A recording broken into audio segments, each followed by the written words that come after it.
Mr. Brem, where were you on November 22nd, 1963?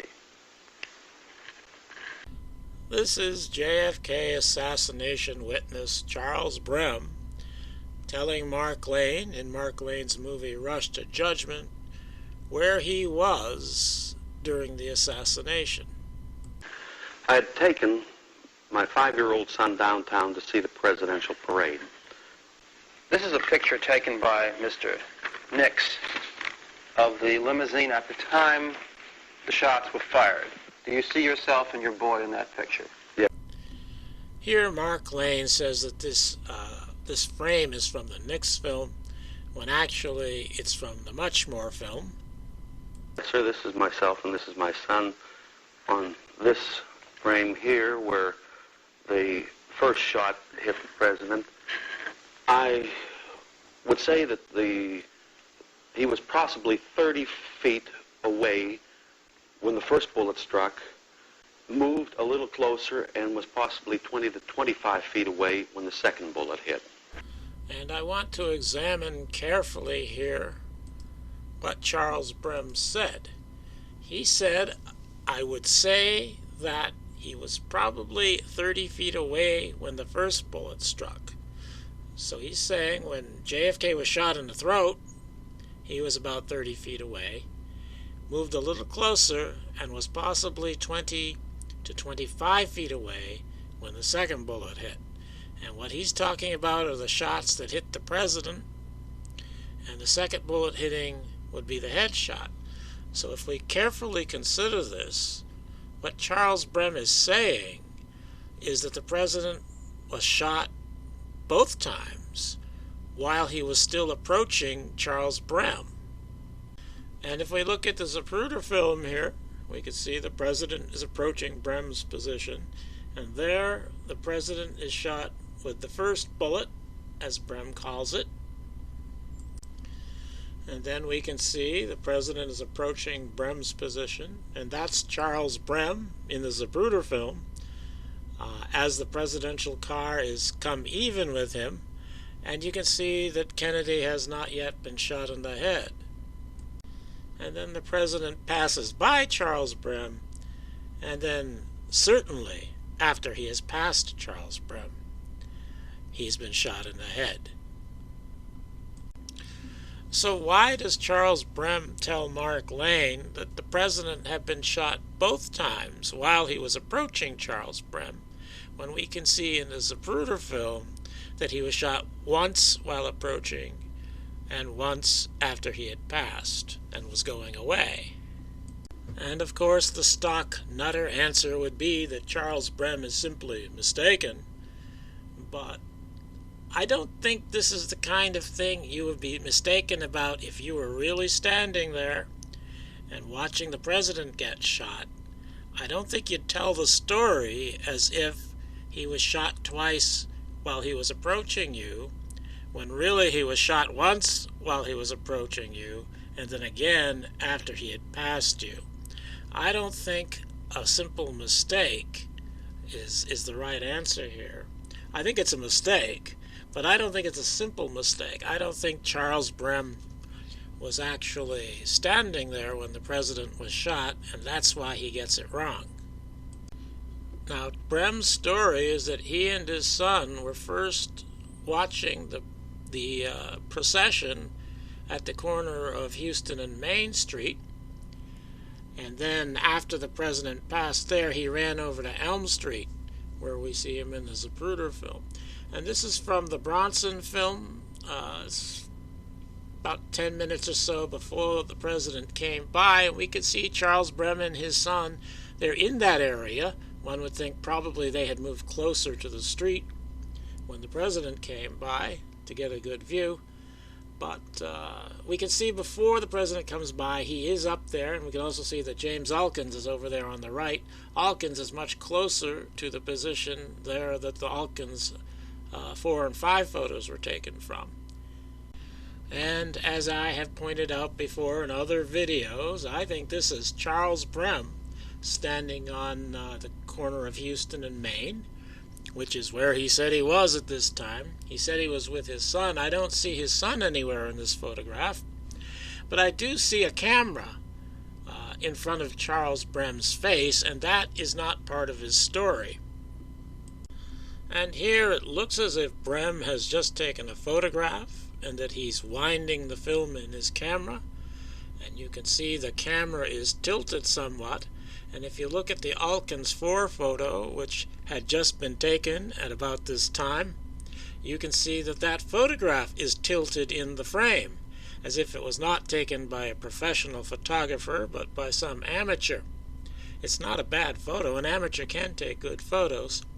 But what I conclude from this is that Charles Brem took the Elkins 4 photo, and I think he also took the Elkins 5 photo. That is, that Charles Brem is standing in for Elkins at the intersection of Main and Houston. And of course, that's not part of his story.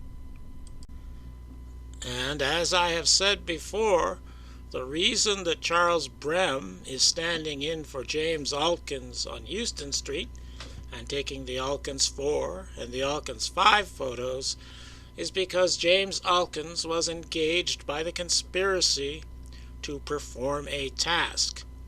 And that task required him to be in position on Elm Street to take a photograph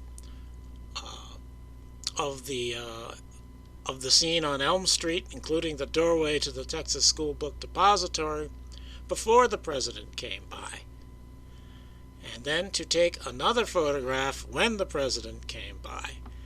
And in the first photograph, Billy Lovelady was standing in the doorway, and in the second photograph, he was not in the doorway. And the purpose of being there for the first photograph, taking the first photograph, is to use the photographic material from the first photograph and combine it with the photographic material from the second photograph, so that it can appear that Billy Lovelady is in the doorway at the time of the assassination, when in reality, at the time of the assassination, Billy Lovelady was on the 6th floor looking like Oswald. So the purpose of the Elkins deception here is to give Billy Lovelady an alibi.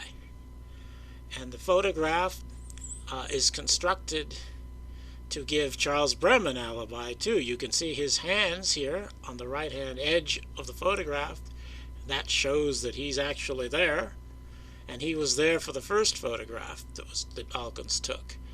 And you can also see that Charles Brem is there in the Zapruder film, and I surmise that Zapruder also was filming during this first event, and probably what was happening here was one of the advance cars, the advance car or the pilot car were going by. And so you have Zapruder and Elkins filming at this time, because in both the Zapruder film and the Elkins 6 photo, the second photo, photographic material from the first event is going to be used in the second event. And what this does is it makes it seem as though Charles Brem is there when the president is going by, but he's not really there when the president is going by. He's running back from Houston Street, and we don't see him in the films at that time. And the reason they have to do all this is because the best way to fake the photo that gives Lovelady the alibi and Brem the alibi, the best way to fake that is to have the photographer stand in the same exact position for both photographs. Then you don't have various problems that could arise. Everything is the right size, everything is the right angle. So that's why Brem stands in for Elkins on Houston Street, because Elkins has to be in the same position when he takes the photograph of Billy Lovelady in the doorway that he's in when he takes the photograph when the president is coming by. And we can see here in this comparison of the Muchmore film to a Bond photo, during the assassination, Brem and his son appear to be in the correct position to correspond to the Zapruder film and the Elkins film, so I surmise that the Muchmore film was altered to make it seem that way. That is, Brem and his son and the babushka lady, I believe, all three of them, were positioned this way in the Muchmore film when they weren't really there when the president came by. And in the Bond photo, we can see that now Brem and his son are west of Mormon and Jean Hill, whereas in the Muchmore film they are east of Mormon and Jean Hill. Well, I think that the photograph from before the assassination photographed Brem and, well, not the babushka lady, just Brem in a position east of Mormon and Hill, and so that's why they have to be there in the Muchmore film.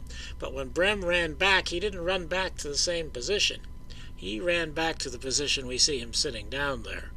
And I think probably as he was running to that position and perhaps standing in that position, his description probably was correct.